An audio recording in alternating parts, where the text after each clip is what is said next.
L'assassin du jeune étudiant togolais vendeur d'iPhone, Barry Amadou dit Imad, est désormais entre les mains de la police togolaise. Imad a été assassiné le 19 février 2024 alors qu'il était parti livrer un iPhone. C'est vraiment triste et honteux de constater qu'en 2024, il y a des personnes qui complexent encore pour un téléphone iPhone.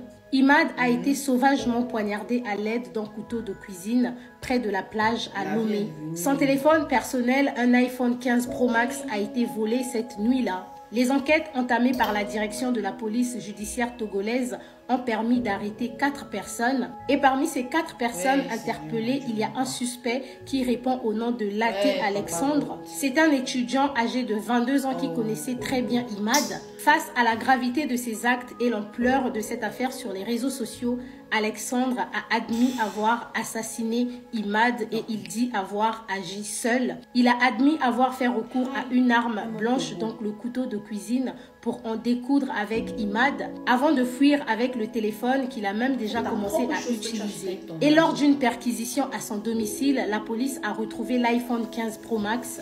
Lorsque j'écoute ça, j'ai envie de hurler. Tu tues ton ami à cause d'un iPhone. Enfin, Imad étant musulman, il a déjà été enterré.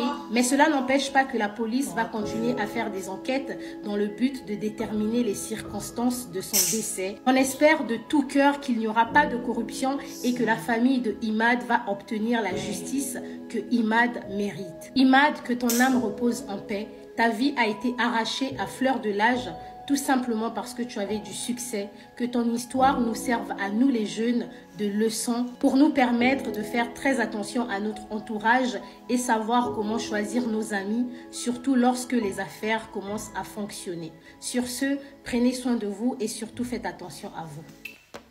C'est-à-dire que parfois je me demande depuis quand est-ce que la vie de l'être humain est devenue aussi banale en fait. C'est-à-dire à cause d'un téléphone portable, une famille va enterrer son enfant, une copine va perdre son petit copain, un enfant va perdre son papa, je sais pas, des amis vont perdre leur ami à cause d'un téléphone portable.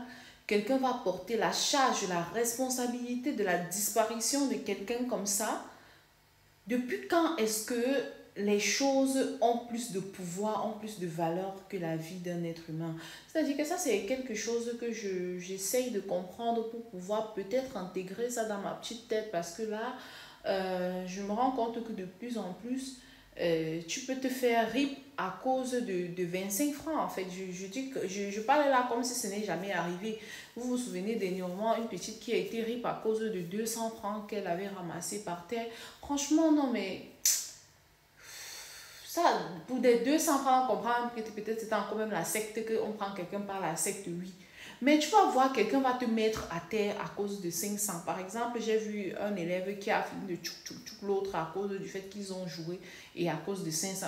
Non, mais franchement, je ne sais pas comment on pourrait faire pour que l'être humain recommence à donner de la valeur à un autre être humain plutôt que aux choses éphémères en fait, aux choses de la terre, les choses que quand on va mourir, on va laisser. Le téléphone, c'est quoi?